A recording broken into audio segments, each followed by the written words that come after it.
You're listening to Simply the Best Sports Take, the best podcast breaking down the best stuff in sports with host Sean Bingham. His takes are so good, he dropped the mic, but then you wouldn't be able to hear him, and that would suck. Welcome into STB Sports Take, Simply the Best Sports Podcast. I am your host, Sean Bingham, and I hope you had a very fantastic weekend, a March Madness opening weekend.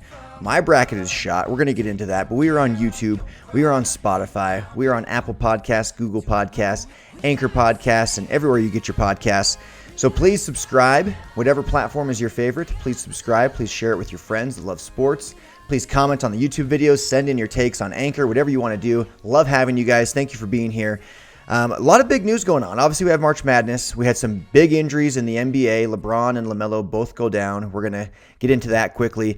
I'm going to go through and do my STB Sports Take NBA Power Rankings, update that. Going to have to talk a little bit about the MVP race as well as the Rookie of the Year race because of the injuries that happened, which is where we're going to get started. LeBron James goes down with a high ankle sprain on his right ankle.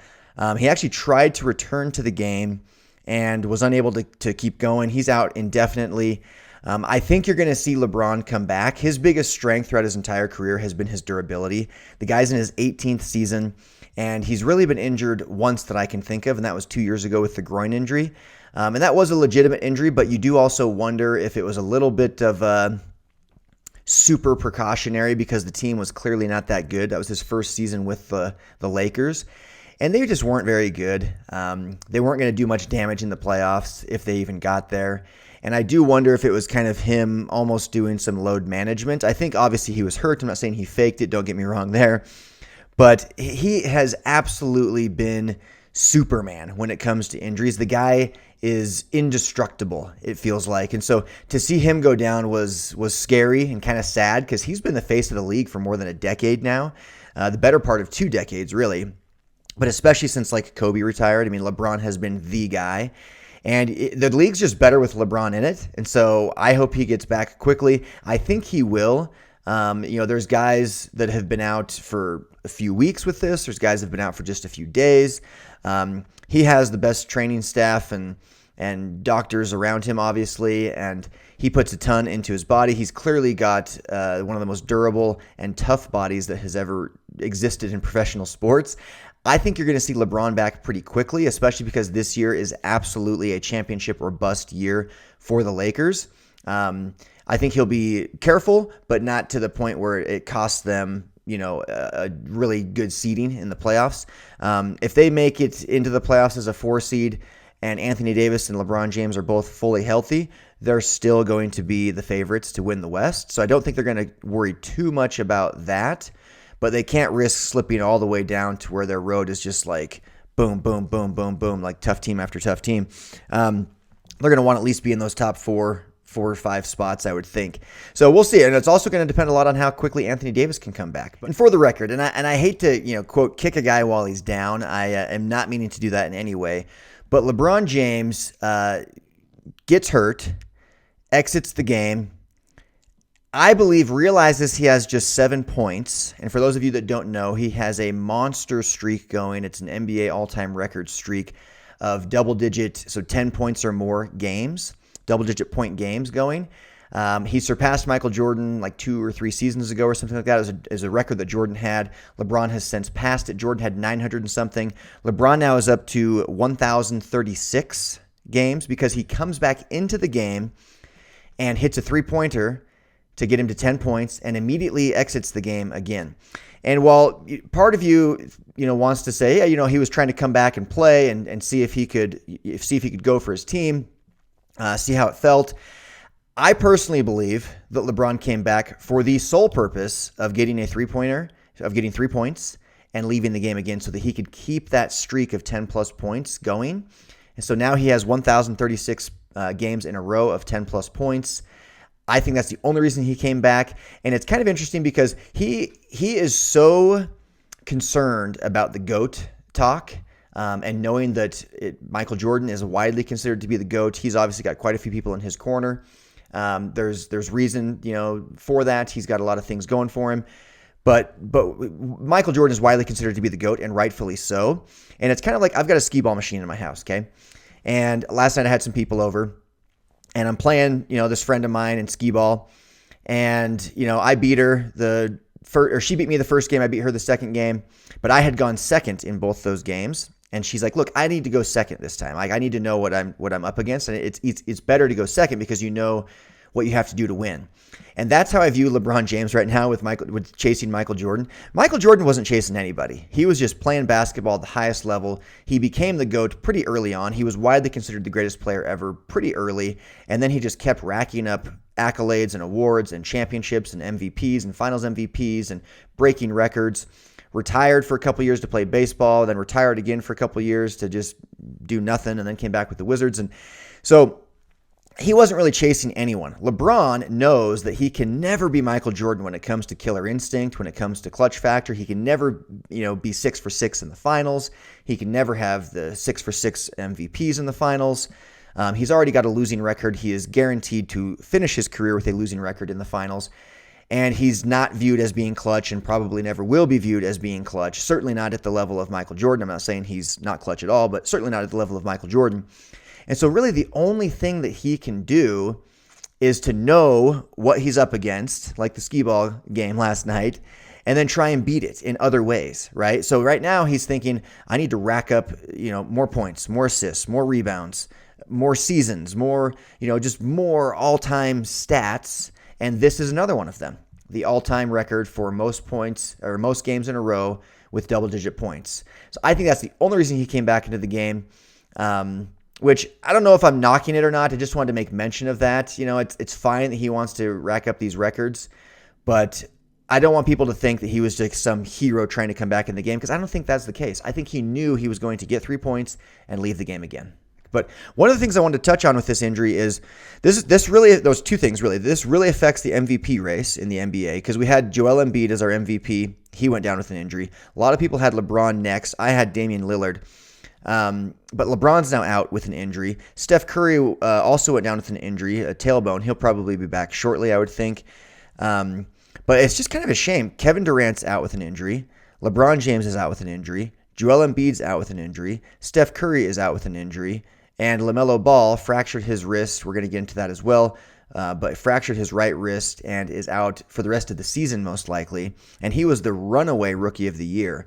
So 5 stars, really superstars, 4 superstars, and then LaMelo, the rookie of the year frontrunner, all out with injury right now in the NBA. Kind of a bum deal there. But the MVP race is really going to be interesting now because I think Embiid his chances have taken a hit unless he can come back pretty soon.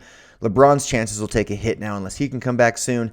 So really it goes to, of the guys that are currently playing, so I'm going to rule out Kevin Durant, who wouldn't be in the running because he's already missed so many games. But let's just say for the sake of, making this interesting, let's say that you have to take out Embiid and LeBron, even though I think they both could still be in the running, especially if they come back, relatively quickly. I'm going to go with my MVP race or my MVP leaders at, of course, Damian Lillard first. I've got Giannis second.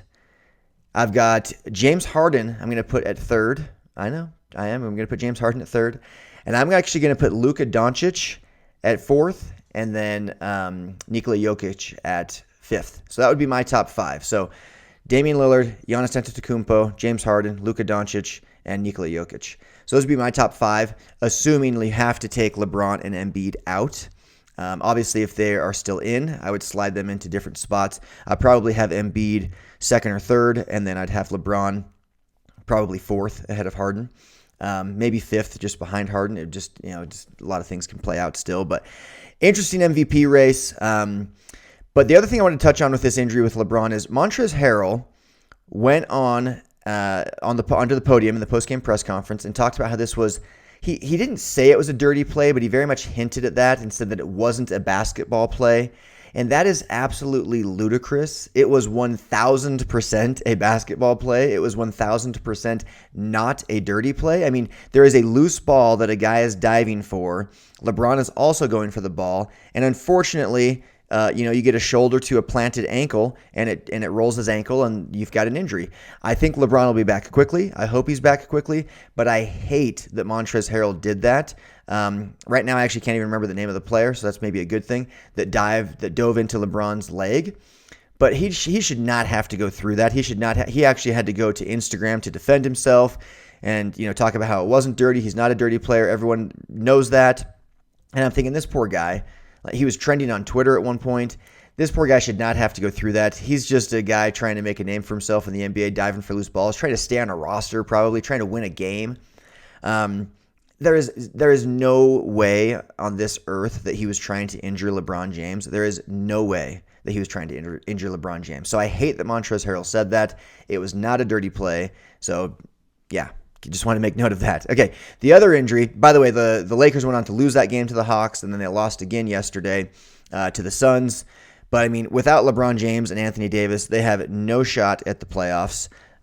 Certainly no shot in the playoffs, but I don't even think they make the playoffs if those guys remain out for the next few weeks. They will just continue to lose games. They're honestly close to a G League team without those two guys. That's how important those two guys are. Those two players. Oh, that's another guy I didn't mention. Anthony Davis is out with an injury. So Anthony Davis and LeBron James are two of the 5 best players in the NBA when healthy. They're both out. So without them, it's close to a G League team. They have no shot. We'll get into the power rankings here shortly, but I want to talk briefly about LaMelo Ball. He goes down with a fractured right wrist. This guy was on a tear. He had been inserted into the starting lineup not long ago. He's been absolutely phenomenal since then. He's a playmaker. He can shoot it from outside. He can get to the rim and finish. He's a distributor. He can handle the ball like we haven't seen. He can distribute the ball like we haven't seen. His passing ability with the spinning of the English, the behind the back, the no looks. This guy can absolutely facilitate like we haven't seen in a long, long time. He's big and tall. He's confident. Athletic. Like, to me, this guy, LaMelo Ball, is a superstar in the making, and I hate to see him go down in his rookie year with a fractured right wrist. It's the type of injury that I'm sure he'll be fine and bounce back strong next year with, but such a bummer. He was truly the runaway rookie of the year. It was not even close. In fact, I had it pulled up somewhere, but he was like first. He was second in points, total points among rookies. I do remember it. He was second in points among total rookies behind only Anthony Edwards, but then he was first in steals, assists, rebounds. I mean, this guy was playing out of his mind, especially from a rookie perspective. Now you're going to see that mix up a little bit. I think you're probably going to see Anthony Edwards be Rookie of the Year at this point. He leads all scorers among rookies. He leads all rookies in scoring, I should say, at 16.7. LaMelo Ball was averaging 15.9, so barely less than a point fewer than Anthony Edwards. So he was second in points per game. And then rebounding, 5.9 rebounds per game, 6.1 assists. So LaMelo was really, really playing well. Also shooting the ball well, shooting almost 38% from 3, 79% from the foul line, and 45% overall field goal percentage. Anthony Edwards' field goal percentage is a little bit lower, 38.5. That's probably his biggest problem right now. But he is leading all rookies in scoring. So you're probably going to see him win Rookie of the Year now. Emmanuel Quickley of the New York Knicks would also be in the running, as well as James Wiseman on the Golden State Warriors. This is kind of a weak rookie class, if we're being completely honest. But LaMelo Ball was a superstar in the making. He was making that team better. It was actually converting to wins. They were in the playoff race. Like, this is a huge hit for him, a huge hit for the league, huge hit for the Hornets. And so hate to see LaMelo Ball go out. But looks like we will not have him be Rookie of the Year because he's likely to miss the entirety of the season. Okay, so one thing he skipped was college, so we're going to switch to college now and talk about March Madness. My bracket, I went out on a limb on a lot of things, guys, and I am embarrassed to say that I was wrong on just about all of them. I am ranking among the very bottom of the entire country for my bracket.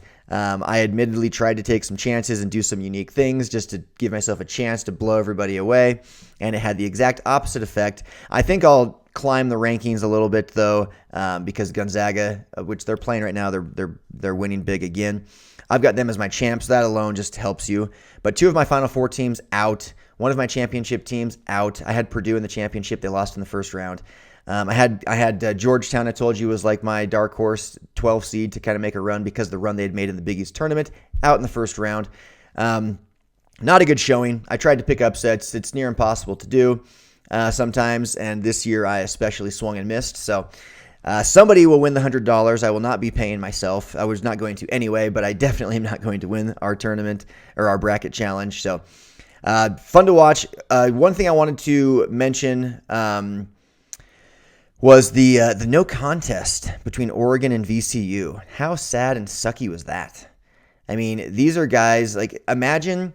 So I didn't play basketball in college. I played in high school. I tried to play in college. It was like a dream of mine. I tried out for BYU's team twice and did not make it. But it would have been an absolute dream to play college basketball. And to think that you're there, you've made it, and now it's like the absolute dream to play in March Madness. You make the tournament. Your team's name is announced. You're on national television.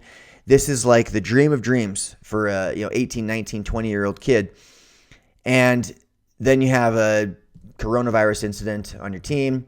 A couple of guys test positive, and your game's canceled. No contest. So not only and that happened to VCU. So VCU not only doesn't get to play at all, but they have to forfeit and lose. And so it sucks for them, but it really sucks for Oregon too. They were just robbed of an opening round tournament game. Sure, they get to advance and they'll get to play a game, but they got robbed of a game because of coronavirus. So it just sucks for. I get where they're coming from. The rule was if you had more than one, maybe it might have even been more than two. I think it was just more than one though. If you had more than one positive test on your team, then it was a no contest. And it happened late enough that they actually couldn't replace them with one of the fill-in teams.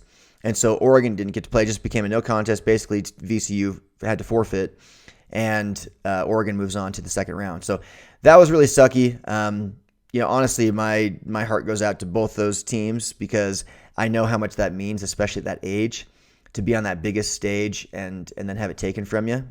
So just another sucky part of the pandemic. Hopefully we're getting through this soon so we can kind of get things back to normal. And obviously there's worse things that have happened in life than this, but that was an interesting thing that we'd never seen before in my lifetime, a no contest in the NCAA tournament, a forfeit, if you will. And Oregon moves on to the second round. Okay, going to move in now to my STB Power Rankings for the NBA. And there's a few criteria here I want to mention. When I do my power rankings, I think of a few different things. One, what have you done overall? So obviously your overall record, your overall point differential, things like that. Like, what have you done overall is really important to me.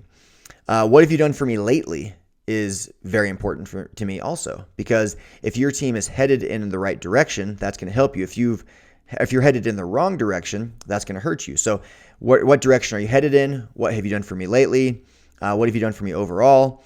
And then your point differential, I put huge stock in that because that tells a bigger picture of just, how good your team really is. Are you outscoring your opponents on average by a large margin? Or are you barely squeaking out wins? Are you getting lucky? Things like that. And then also your record versus quality opponents, because that tells me what you're going to be able to do in the playoffs. And so I look at that as well. What have you done against teams that are 500 or above? Because those are really the playoff teams, right? So right now, my STB Sports Take NBA Power Rankings, I'm going to start at number 10. And at number 10, I have the Dallas Mavericks. The Dallas Mavericks have been streaking. Luka Doncic played out of his mind the other night, 8 of 9 from 3. And like I say, he's kind of crawled his way into the MVP talk. 8 of 9 from 3. He's now 37% from 3 on the season, which is a career high for him. Luka playing really, really well. Again, crawled his way into the MVP race. But the Mavericks have now won 7 of their last 10. They do have a good point differential. They've climbed their way at least into the playoffs in the Western Conference. And again, because they're 7-3 in their last 10, I really like that. So I've got them at number 10. At number 9, I have the Atlanta Hawks. They're a team that has not been mentioned either. So that's 2 new teams that have never been mentioned before in the STB Power Rankings. But the Hawks now are in the 4 seed for the Eastern Conference playoffs, and they've won 8 games in a row, which is the longest streak in the NBA. And also they have a good point differential. So the Hawks at number 9. At number 8, I have the Nuggets, also a team that hadn't seen much love. 8-2 in their last 10. Their point differential is actually pretty good. So yeah, that was the biggest thing for them, was 8-2 in their last 10. They're in the 5 seed in the Western Conference. So this doesn't always go as just like the top 10 records, right? Like you're seeing, I'm kind of moving things around a little bit. At number 7, I have the Blazers. The Blazers are actually sitting behind the Nuggets, but I've got them a step above. I think they're the better team right now. They're 7-3 in their last 10. I think they've got MVP frontrunner Damian Lillard. They've now got CJ McCollum back. I think you're going to see big things out of the Blazers. So I've got them at number 7. At number 6, I have the Los Angeles Clippers.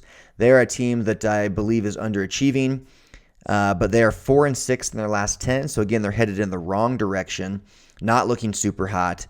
But they've got all the talent there. All the pieces are there. But they're currently the 4 seed in the West.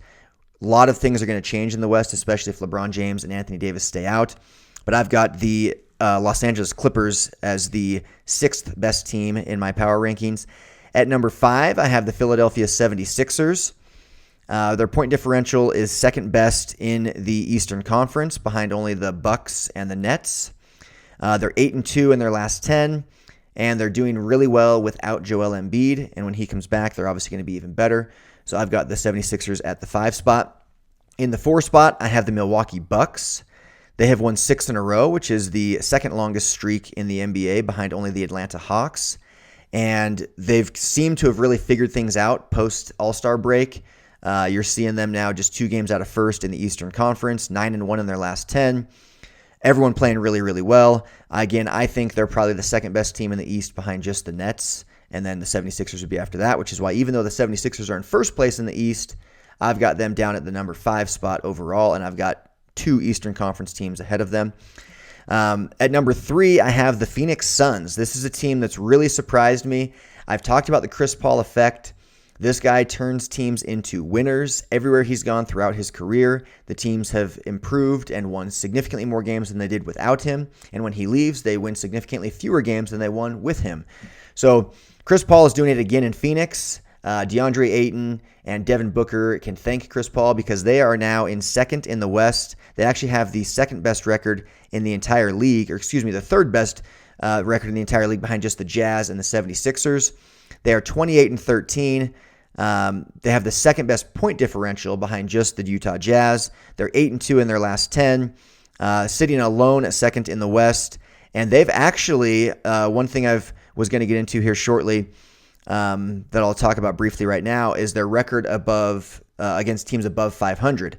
So the team with the best record against quality opponents, 500 or above opponents, is of course the Brooklyn Nets. So to finish out my power rankings, by the way, I had the Suns at number 3, Jazz at number 2. The Jazz have the best point differential and the best record in the NBA.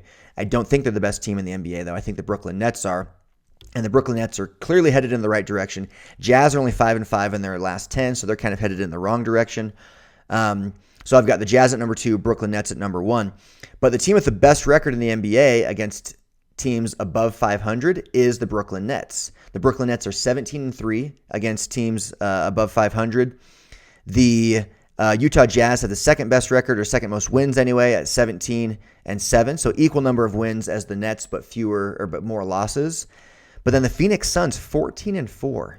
The Phoenix Suns are 14-4 against quality opponents. So when the Suns play teams that are playoff worthy, they're winning a large percentage of those games, 14-4 against those teams. To put that in perspective, the Lakers are just 10-12 against teams of above 500. The Clippers are also just 10-12 against teams that are above 500. So here are these two juggernauts, the Clippers and the Lakers, the teams that everybody thinks are kind of the powerhouses, the front runners, but they have losing records against quality opponents, whereas the Jazz, Suns, and Nets have winning records. The 76ers do as well at 9-8. The Milwaukee Bucks, 9-8. The Atlanta Hawks, 8-12, which actually surprised me. It is a losing record, but that's a good number of wins. And again, that anomaly, the Washington Wizards, they have 11 wins, which is the fourth most, I believe, or fifth most. It's the fifth most wins in the entire league against teams above 500, the Washington Wizards, but yet they're sitting down there 11 games below 500 themselves. But when they play quality opponents, they tend to do well. They played the Nets really close the other night. Didn't win, but it was a good game. And then the Mavericks are 13-13, so they are exactly 500 against teams with winning records. So those are really important stats to look at for me, because it tells me, okay, what if you can go beat up on teams that suck? Big deal. Those teams aren't going to be in the playoffs. So how good are you really when you play the top dogs in the NBA? How are you faring against them? And the Nets, the Jazz, the Suns, they're the best in the NBA. So I've got them as my top 3 teams in the power rankings in that order: Nets, Jazz, Suns.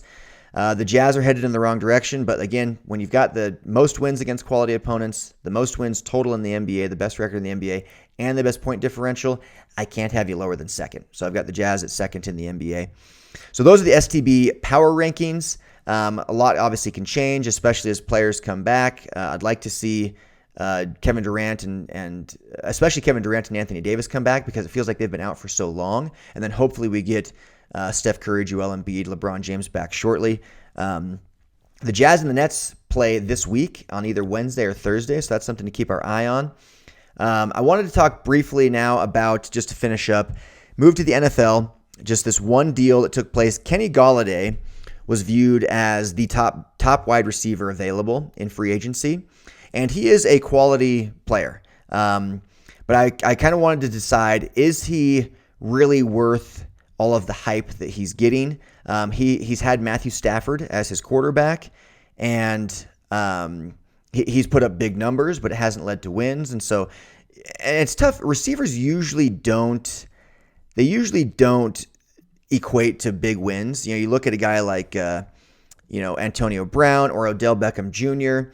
It's tough for their wide receiver performance to lead to wins. Usually it's just kind of it's a nice little bonus, but it doesn't compare to quarterback play or to pass rushing. And so receivers have kind of been something like, for instance, the Patriots haven't put a ton of stock in. And so I wondered if Kenny Golladay was worth all of this hype. He was the best. And I'm going to look up I should have had it prepared. Sorry, I did somewhere. But so he signs with the New York Giants, and I'm pulling up what it is. There it is. 4 years, $72 million. So 4 years, $72 million.